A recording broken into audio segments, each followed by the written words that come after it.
imagine. The year is 1812. And two brothers, Jakob and Grimm, Jakob and Wilhelm Grimm, are excitedly sharing the first publication of their collection of tales collected over 6 years in the hills of their homeland, what would one day become Germany. What happened after that volume was published is a tale for another time. But be it known that those tales were much obscured by the volume to follow. Yet, they planted a seed, and that seed is here in reality today.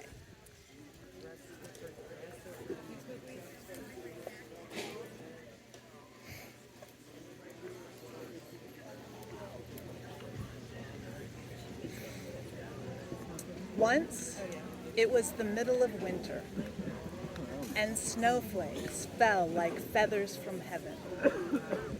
A beautiful queen sat and sewed at a window framed. Can you hear me?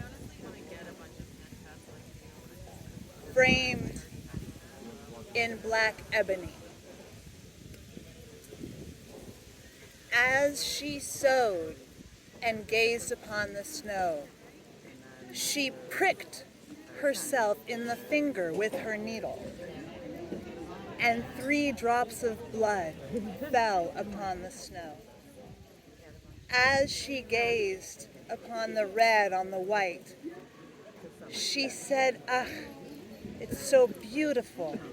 If only I had a child so white as snow, so red as blood, and so black as ebony." And that is why, when the babe arrived, it was named Snow White. The queen was, in fact, the most beautiful in all the land, and she was prideful of her beauty. She had a mirror. She stood before it every morning and asked, "Mirror, mirror on the wall, who's the fairest of them all?" And the mirror said,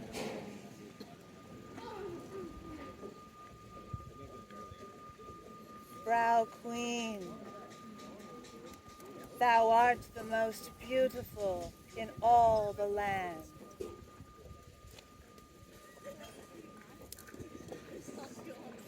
So, the queen was sure that there was no one more beautiful than she. But as Snow White grew, her beauty grew with her. And by the time she was 7 years old, her beauty overwhelmed that of even the queen. The day came when the queen stood before her mirror and said, "Mirror, mirror on the wall, who's the fairest of them all?" And the mirror said, "Frau Queen, thou art the most beautiful here, but the young Snow White is still 1,000 times more fair than thou." As the queen heard the mirror speak, she grew pale with envy.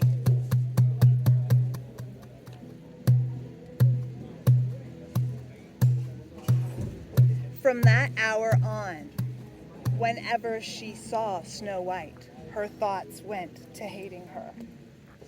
Because the mirror would not call the queen the most beautiful, because it had exposed this fault, her heart turned round.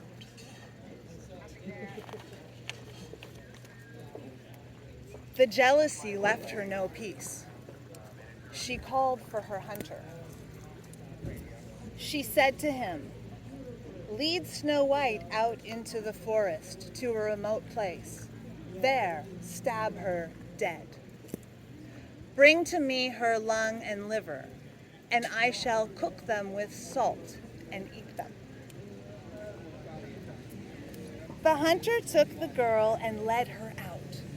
But when he raised the blade of his 30-inch Hirschspringer, a double-bladed hunting knife, and was about to stab her, the girl began to plead for her life and promised that she would run off into the forest and never more come back if he would only spare her life. The hunter pitied her. She was so beautiful, and he did not want to have to kill her. Surely the wild animals would finish her off. So a little wild pig was running by, and he stabbed that and took the lung and liver to the queen. She cooked them up with salt and thought she had eaten Snow White's lung and liver. But Snow White in the forest, Mother Soul alone, had become frightened. She began to run and run. She ran over sharp rocks and through thorns. Finally, as the sun began to go down, she came to a little cottage. And this was the cottage of 7 dwarfs. They were not at home, for they had gone to the mountain works. Snow White went in and found everything very small, but also very neat and tidy. There was a table, and along it were 7 little plates, 7 spoons, 7 knives and forks, and 7 cups. And along the wall stood 7 little beds, one next to the other, and each one neatly made up. Snow White was both hungry and thirsty. So from each plate she took a little bread and a little greens, and from each cup she drank a little wine. Then, because she was so tired, she wanted to lay herself down to sleep. She tried the 7 little beds, one after the next, but none of them was quite right until she got to the 7th one. And there she lay down and promptly fell fast asleep. When night fell, the 7 dwarves came home from their work. As they lit their 7 little lights, they saw that someone had been in their house. The first one spoke. "Who sat on my stool?" The second one. "Who ate from my plate?" The third. "Who took from my bread?" The fourth. "Who ate from my greens?" The fifth. "Who poked with my fork?" The sixth. "Who cut with my knife?" And the 7th. "Who drank from my cup?" Thereafter, the first looked around and said, "Who got into my bed?" The second said, "Hey, someone has lain in mine also." And each of them said so, up until the 7th. As he looked into his bed, there he found Snow White, still lying inside, sleeping. The dwarves all came running. They cried out excitedly and retrieved their 7 little lights. And when the light shone all around and cast the light over the bed, they gazed at Snow White in wonderment. "Oh my God! Oh my God! How beautiful she is!" They had great happiness in her and also did not wake her. They let her continue to lay in the bed. So the 7th dwarf slept with each of his comrades, one by each hour, until morning. When morning came and Snow White woke up, they asked her who she was and how she happened to come to be in their cottage. Snow White told them that her mother had wanted to kill her, how the hunter had spared her, how she had run and run through thorns and rocks all day and had come to their cottage. Given her story, they had sympathy and said, "If you will take care of our household, cook, sew, make up the beds, wash, knit for us, and keep everything clean and organized, you may stay here. And you will find nothing is lacking for you. In the evenings when we come home, the food must be ready. And by day, we're going into the mountain works, digging for gold. So you will be here alone and must guard yourself from the queen. And let no one in." Meanwhile, back at the palace, the queen again believed that she was the most beautiful in all the land. She stepped in front of the mirror in the morning and said, "Mirror, mirror on the wall, who's the fairest of them all?" And the mirror said, "Frau Queen, thou art the fairest here. But Snow White, over 7 hills away, is still 1,000 times more beautiful than that." When the queen heard that, she was shocked. She saw that she had been deceived and that the hunter had not, in fact, killed Snow White. As there was no one nearby, save for the 7 dwarves in the 7 hills, she knew immediately that the girl could only have been saved by them. She pondered anew how to kill the girl, because until the mirror said that she was the fairest in the land, she would have no rest. From that point forward, nothing would be sure enough nor safe enough for her. The queen next disguised herself as an old shopkeeper woman and made up her face so that no one would recognize her. She went to the dwarf's cottage and knocked on the door. "Open up! Open up! I am the old shopkeepress with wares to sell." Snow White looked out of the window and said, "What wares do you have then?" "Tying cords, dear child," said the old one, and brought one forth which was woven of yellow, red, and blue silk. "Do you want this one?" Yes," said Snow White, and thought, "I can let this good old woman in. She is sincere." She unlatched the door, took the tying cords in hand, and tried to lace herself until the old woman said, "Oh, goodness, how sloppily you lace. Here, let me."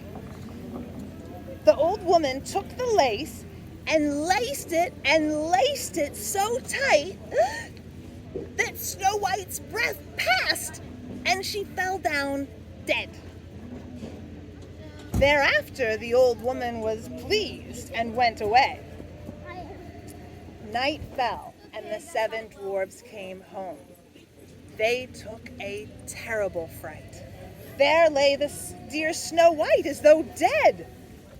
They lifted her up high and saw she was so tightly laced. They were able to cut it in 2, and she took a breath and came back to life. That was no other than the queen. She had wanted to take your life. Guard yourself, and let no person in again. Meanwhile, The queen was back at the palace. Mirror, mirror on the wall, who's the fairest of them all?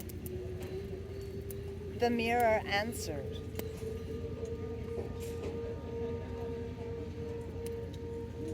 thou, Frau Queen, are the most beautiful here. But Snow White, by the 7 dwarfkins in the forest, is still 1,000 times more beautiful than thou. The queen was so shocked that the blood ran to her heart. She saw that Snow White was alive again, and considered all day and night how she would kill her. And finally, she made a poisoned comb. She clothed herself in a completely different form and went out again. She knocked at the door. Snow White cried out, I may not let anyone inside. At that, the queen brought forth the comb. Snow White stared at it blinkingly, and then saw it was from someone completely different. So she opened the door to the queen after all, and bought the comb. Come, I will also comb you. Hardly had the comb stuck in Snow White's hair than she fell down dead. Now you will stay lying, said the queen. Her heart lightened, and she went home.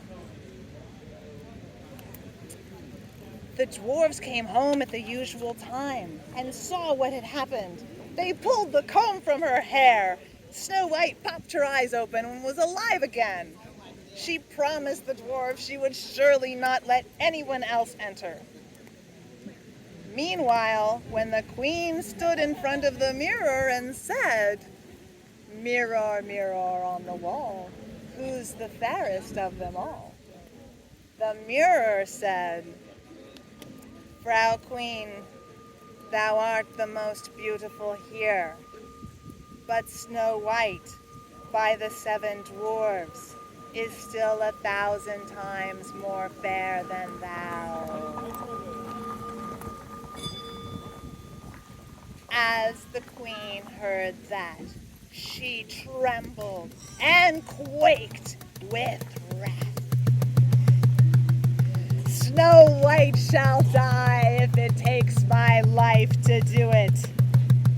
She went to her hidden room where no one could come before her. And there she made a poisoned apple. On the outside, it was pretty and red-cheeked, and everyone that saw it would want it. With her apples in tow and clothed as a farmswoman, the queen went to the front door of the dwarf cottage and knocked. Snow White looked through the window. I may not let any person in. The dwarves by love forbade me. Ah, now, thou wants it not? I cannot force you. My apples I will be rid of in any case. Here, take one. I will gift it to you to sample. No, I also may not take any gifts. The dwarves will not have it. Ah, thou wilt be afraid. There now, I will cut the apple in 2 and give you half. The pretty red cheek shall be mine. But the apple was magically made so that only the red side was poisonous. Snow White saw the farmswoman herself take a bite and wanted the apple all the more. Her feelings for it grew. Finally, she let the other half be put through the window and took a bite. Hardly had she a bite in her mouth than she fell down dead. The queen, most satisfied, went home and said, "Mirror, mirror on the wall, who's the fairest of them all?" And the mirror answered,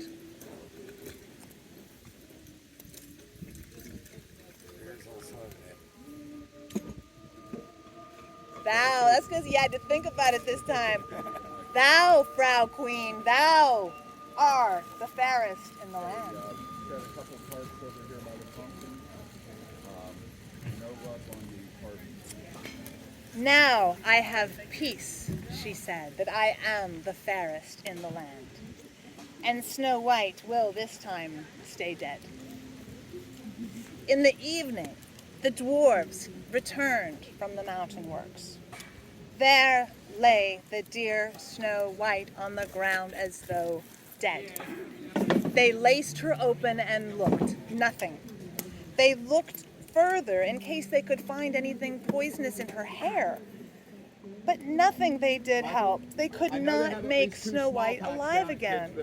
I'm gonna look in the market closet. They laid her on a stretcher, and all seven sat with her. All right, call me They if you need me. cried I'm gonna go have a and beer. they cried for 3 long days.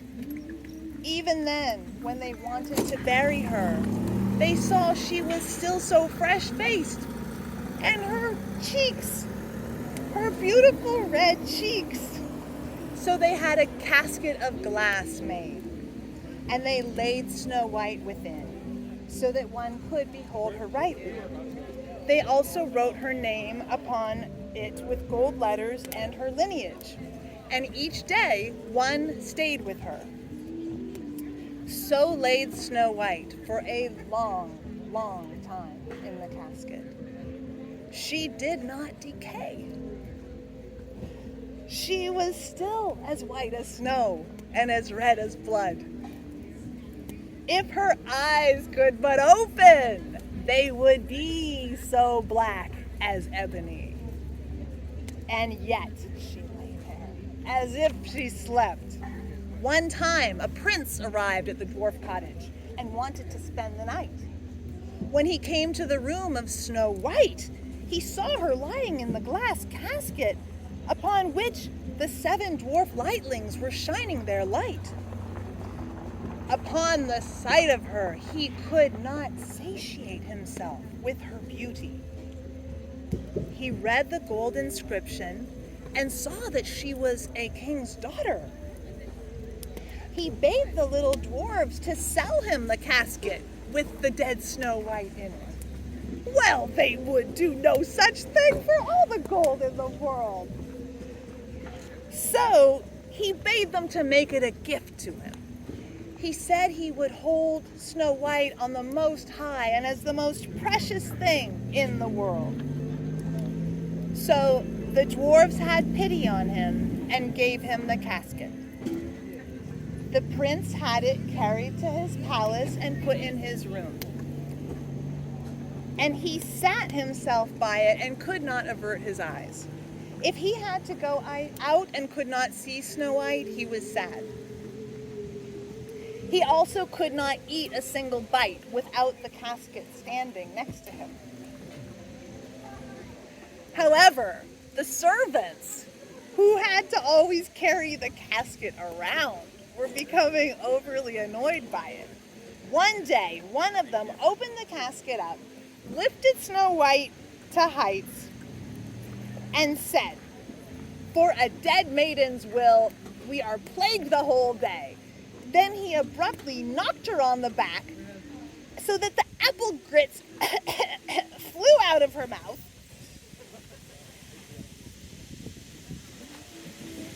And there Snow White was alive again. She went to the prince, and he was beside himself to see his dear Snow White alive again. They sat together at the board and ate in happiness. The very next day, the wedding was ordered and the invitations sent. Snow White's godless mother was invited too. On the morning of the wedding, the queen stood in front of the mirror and asked, "Mirror, mirror on the wall, who's the fairest of them all?" And the mirror answered, Thou, Frau Queen, are the most beautiful here, but the young future queen is still 1,000 times more beautiful than thou. Hearing that, the queen was shocked, and she was also afraid. In fact, she was so afraid that she could not say anything. Nonetheless, the jealousy drove her to go to the wedding to see this young queen.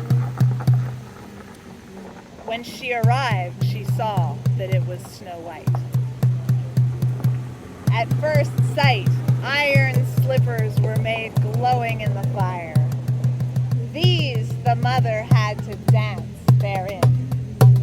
Her feet were wretchedly burned, and she could not stop dancing until she had danced herself to death.